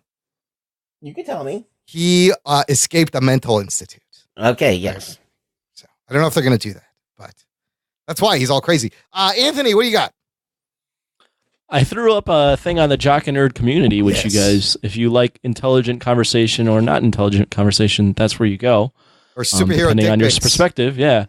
I threw up an X-Men video essay that came out by Patrick H. Wilhelm. Guy's good. We've talked about his essays in the past. Yeah, he did the why Marvel movies look bad with color grading and did one about the DC character flaws. This one was a what to do with X-Men video essay. Fix the X-Men movies. Very good. I don't want to spoil. It's about 20 minutes or so, but very good, very well done, and all stuff I agree with about how the X-Men kind of hold this weird place in the cinematic universe of comics and how it needs to be improved.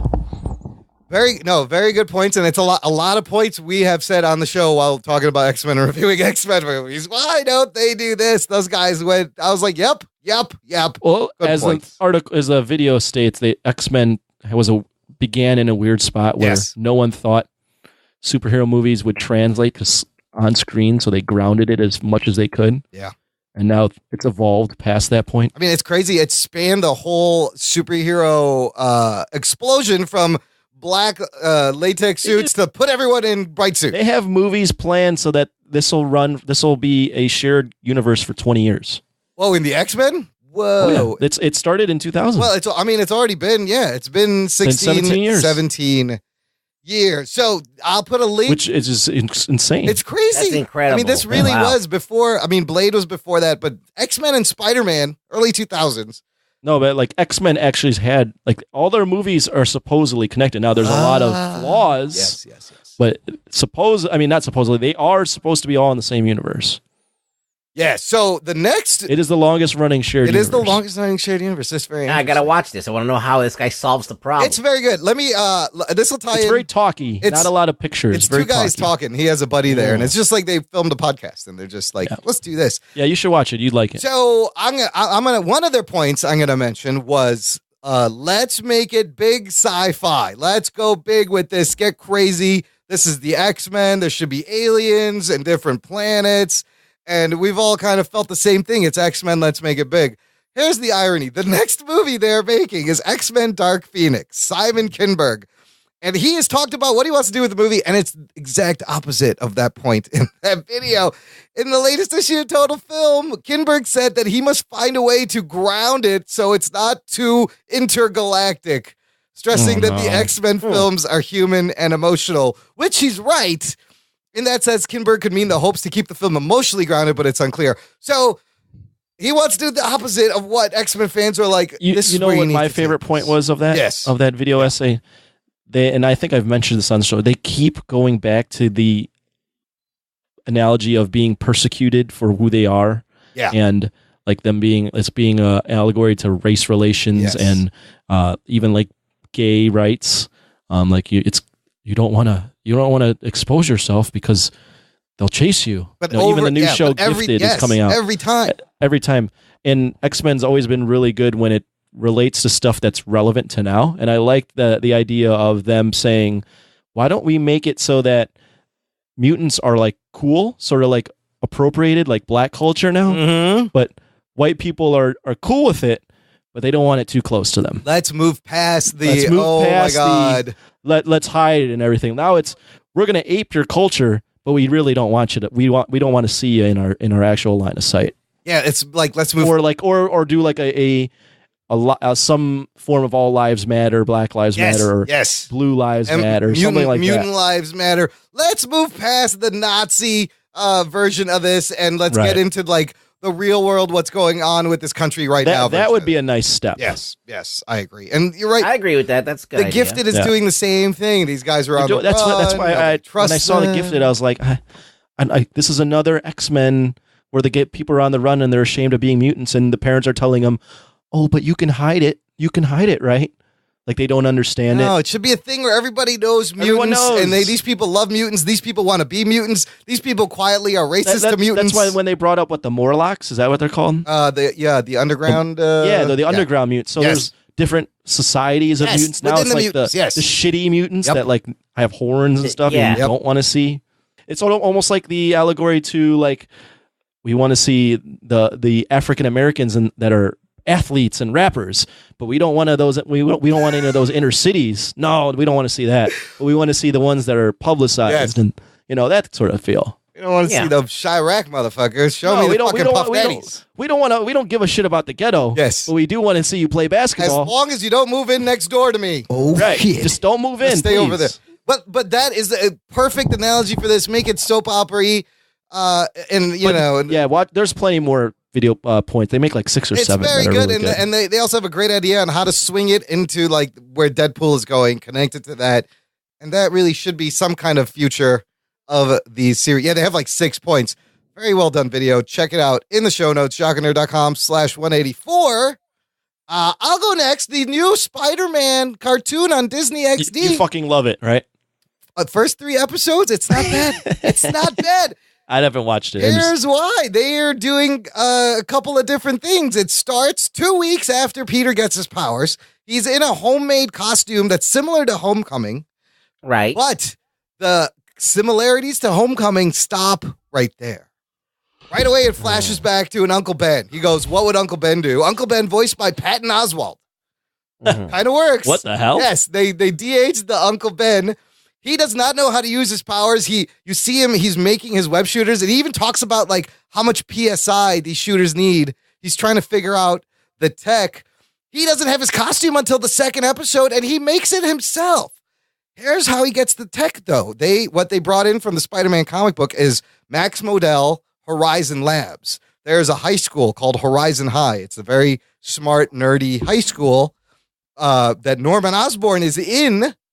Peter wants to get in. Guess who else goes to this high school? Gwen Stacy and Miles Morales. Oh, shit. Goes to Horizon High, so both of them are there.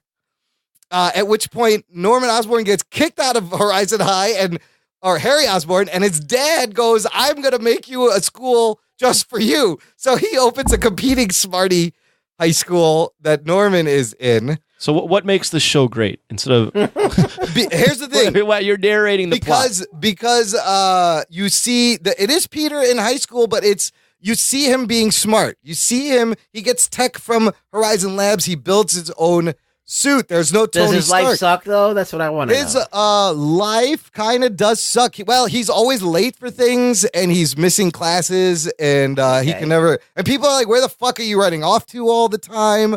Now, here's the best thing is that Harry Osborn is already working on Goblin style tech.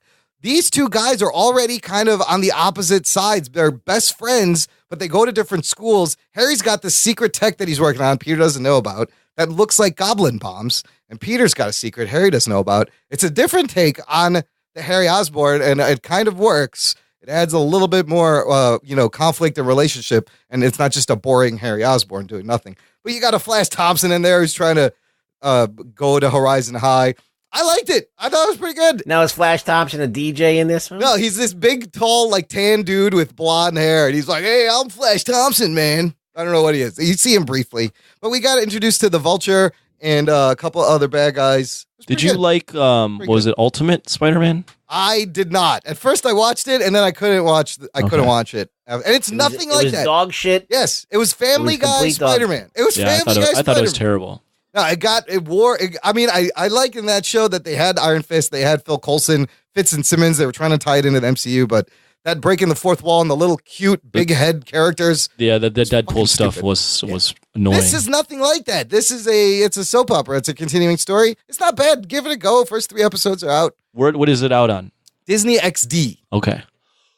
Anthony, what you got? Disney something else? XD. Yeah, the XD. That's their porn channel, I believe. Oh, Disney shit. XD. Extra dick. Extra dick. Extra Disney dick. We're going to get sued by Disney for that. Now, Anthony, you got anything else? No, that's about it for me. I got Ruggs. You got anything else? I'm watching a new sci-fi show. What's that? It's called Dark Matter. It's not new. It's got 3 seasons under its belt. Is it English, American? It's American. It's like a low-budget sci-fi channel thing, but the concept is a bunch of people that are on this ship in stasis wake up, and they all have no memory of who they are, and they all kind of find out that they're all criminals, but they don't remember their past, and they don't know what their backstories are, why they're on the ship and what happened to them, but they kind of have to band together to survive. And it's interesting because I watched a few episodes and I wasn't into it, but then after it got to episode 4 or 5, I started to get into it, and this guy is on the ship, and if he finds out who he is, it's gonna be fucking shit happening. So it's good, because it's intertwined. These characters are actually intertwined with each other. You got everything that you guys want. It's got a multicultural cast. It's got pretty decent acting. Okay, it's got that Firefly feel where it's all about humans populating space. Okay, and there's no aliens or anything. There's just maybe tech and stuff like that. It's sci-fi. So it's interesting. It's interesting, and they're world building a little bit here and there, and it's gone onto the 3rd season. So it's still going. Got legs. Yeah, still going. It's not one of those things that you're like, I'm gonna watch this, and then it's canceled. So at least you got 2 seasons or 3 seasons of it to kind of check out. So I'm interested to see how it goes. I'm not it's not the best show I've ever seen, but it's kind of like a Firefly, a little bit more of a serious Firefly. I started watching that show, The Expanse. I watched the first season. I never continued. It's very dry. It's hard to get into that show. It's good. It's well written, good concepts, but it is hard to get into. Since it's dry. Since we're getting into shows we're watching, I'll just give the listener a quick update. I am now on the 3rd episode of Game of Thrones. Oh, shit. Ruggs, did you listen to the last episode? We had a big announcement at the top of the show. Yeah, I got like maybe like 30 minutes in. Yeah. Game of Thrones update. You heard my fuck up? What, that you fucking watched the last episode of the first season? Yeah. Lame. So, would you say 3 episodes? I've watched a total of 4 episodes, but starting with number 10 and then 1, 2, 3. 10 doesn't count. 10, 1, 2, 3. Well, you guys, late last night, I also watched the first 3 episodes of Game of Thrones. Oh, shit. Whoa. Season 1. You went crazy. I caught up. I was kind of falling asleep towards the end of the 3rd because it got late, but I've caught up with you, so What is your initial thoughts then? Dude, here's the thing. We're 6 years late. We have 14 months to catch up. So please don't narrate the plot for me. Which easily we could, if you watch 1 or 2 episodes a week, like I would space out to where you would be caught up right before the next season starts. What did I think? Look, I knew it was good. Amazing sets. Amazing costumes. In the first 15 minutes, you got 2 beheadings. The second time you see that Daenerys girl, she's completely naked. The first episode ends with brother-sister fucking. It has everything. I'm getting into it. It's good. It's a thing. I'm watching it. I like it. I'm just like, I just feel like I want to get through it faster because it's been 6 years. Everybody's talking about it. That's the feel I have. Is I just want to go. Just go. I want to go through it faster, not because, and then it's not even. I mean, I am getting into it. Like the first episode, I was like, Yeah. But the hook at the end, I was like, oh, brother, sister, fucking. Let's keep going. That's great. But then, like after episode 2 and 3, I'm like, okay, I could see myself getting into this, but I want to get more into it because everyone talks about how much better it gets. So we have to pay our dues, and I do want to enjoy it, but I'm like, I just kind of want to go. But it's literally just me and you, and then all of our listeners are like, can you just fucking catch up already? About fucking time. So, listener, we will give you brief updates here and there as we catch up. So what I thought was interesting, Anthony, is you mentioned that you were reading the recaps afterwards, and it helped you. Yeah. What are you missing that you're getting in the recaps? I don't understand. I forget the names. Okay. Yeah, there's a lot of people to keep track of. That's number 1. I have to keep track of the name so I can click on the name and be like, oh, that's the guy that this is. And then you have to remember, like, there's a lot to digest. Right. Okay, so there's a lot of characters. Yeah. And there's a lot of alliances and houses that you have to remember. There's a lot of castles and worlds and countries or cities. This is House Targaryen. Right. This is House Lannister. This is the Starks. The Starks, who hates who. All of the major players. You got to know who they are, how they're represented, and what makes them different, and all of those things. So you got to kind of be able to say, okay, the Targaryen alignment is these guys. Yeah. Lannisters, the Baratheons are these guys. Yes. So you need to know that, and that's hard to digest in the first. It takes a while, but the thing is that I'm, me, like I don't really pay attention to anything because, I forget it as soon as I watch it. Yeah. It's like my memory sucks. So I'm able to follow the show perfectly and know what's going on, and even dig into the subtext of stuff. Because after you're watching it so long, you just kind of know all these characters because they spend enough time with the characters that you really need to know about. And you really get, so I think in the beginning you do have to do just to get yourself established. Yeah. I mean, all of these different things. I followed it. Okay. I get it. I get the different, some of it was, you're right though. You got to look at the cast name in the picture sometimes, but I'll tell you what I liked. I noticed the director of the first 2 episodes, this dude, Tim Van Patten. And I was like, wait a minute, I've seen that name. This dude has directed all the awesome shit on HBO. He did 20 episodes of The Sopranos. And it's some of the best Sopranos episodes he directed. He's also directed a couple episodes of Boardwalk Empire. He's doing a Black Mirror. He's done The Pacific, Rome, Deadwood, The Wire, Sex and the City. This guy knows how to make fucking awesome HBO shows. Unfortunately, as interesting as that is for me, because I didn't know that, this news is so old. Yeah. That I know. Everyone else is going to be like, no shit, Imran. Tim Van Patten's a good director. So I was like, oh, this is gonna be good. And it did. It reminded me, some of the drama reminded me of Sopranos interaction. Some of the sets reminded me of Rome, the stuff he did on Rome. It's like a combination of everything. So I'm in for the ride, listener. And yes, there will be Game of Thrones discussion on this show. Did you watch it because I started watching it? Yeah, fuck okay. Yeah. I was like, shit, you make it work for me. I got to keep up. I'm going to try to keep up. You'll probably but I finish do it like ahead it. of me. Yeah, I do. I was getting into My it. prediction is Imran's going to blow past. He's okay. He's going to be done. He's going to be done by the end of the You're month. still ahead. You have seen the 10th episode. I have not. So you are one. Every time I watch an episode, the 10th episode starts to make a little more sense. You're like, oh, now I remember. So maybe what we do, Anthony, you guys, I don't know. After we finish a season, maybe we talk about it, and then give it some time. We finish another season. We'll touch on. Sure, we'll figure something out. I don't know because, like you said, everyone's fucking watched this.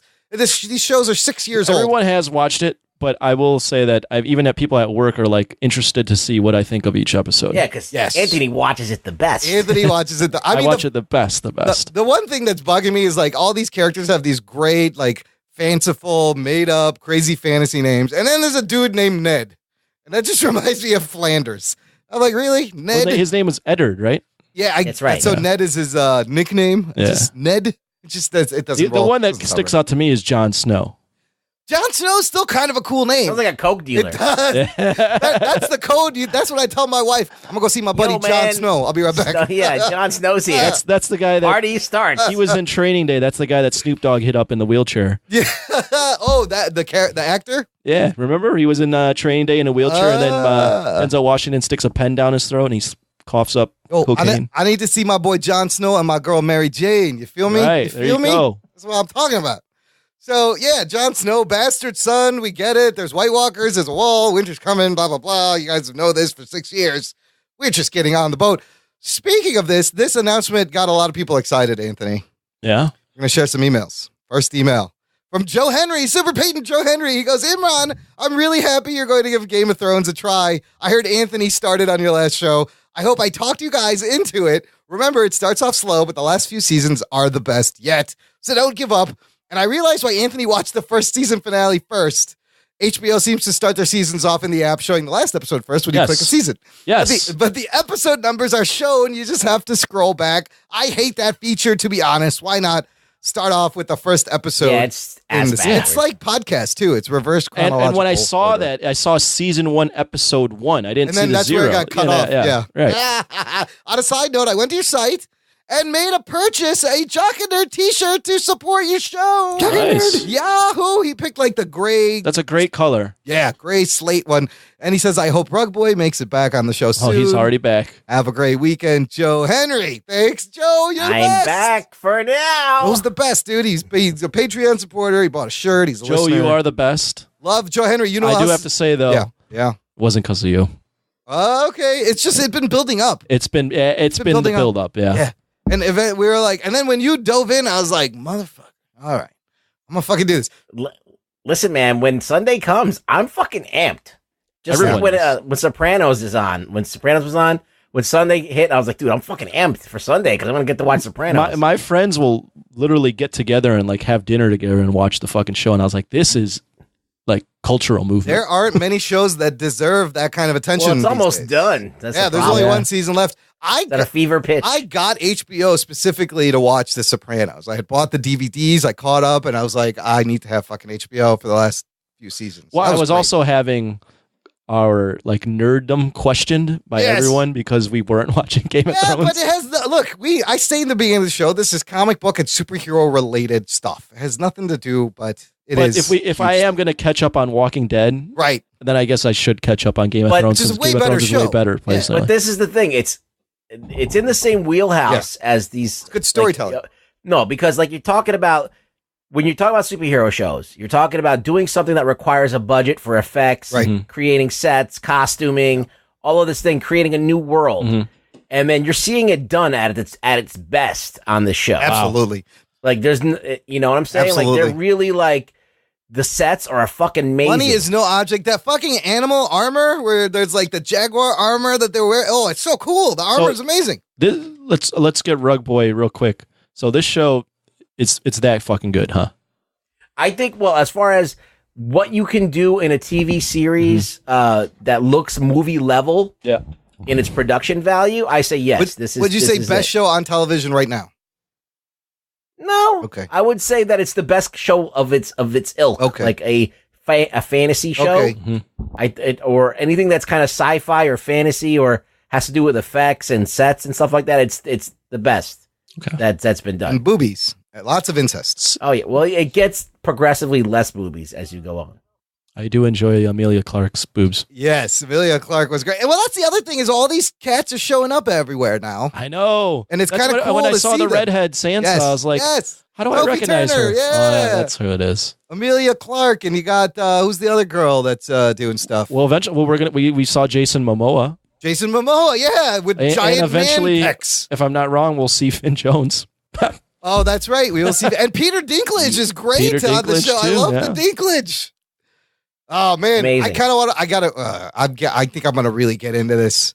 I got another email from another awesome listener talking about Defenders. Wes Yank from Down Under says, "Hi guys, yes, I did like it a bit better. I'm not as critical. I guess I was just looking to kill a few hours. Your points are valid, but I still rated it 6.5. It's better than the DC TV shows, but you're probably right. They are dropping the ball. Sports reference, Imran. Oh, shit. I'm going to go see Valerian this week. I hear it's crap from everyone, but I really want the big screen visuals. Love Luc Besson.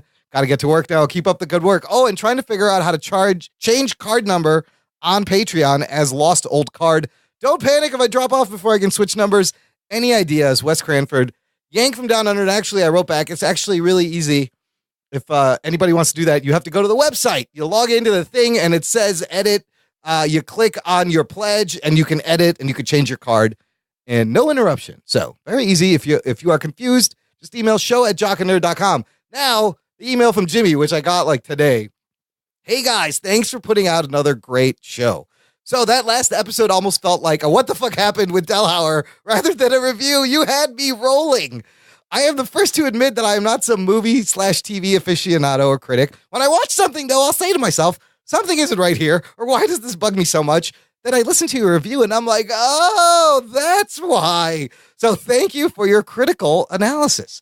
One thing I didn't get enough of, though, was your guys' imitations of Danny Rand. Not nearly enough petulant man-child imitations. I mean, seriously, my wife and I are watching The Defenders, and we know the scene is supposed to be serious, and here comes Finn Jones trying to be intimidating. All we could do is laugh our asses off. My biggest takeaway was something you guys mentioned in the review. It just felt empty. Like, okay, so that was it. A lot of build-up for not much of a payoff, unfortunately.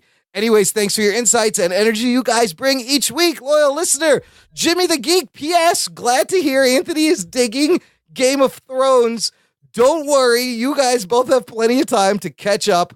The final season doesn't air until January 2019. Oh, shit. So we have a good amount of time to catch up. Thanks, Jimmy, for writing in and enjoying the review. Was he want like someone like I'm Danny Rand? Well, he didn't really do a lot of those. Immortal Iron Fist, yeah, he's protector like, of Kun Lun. You're the what now?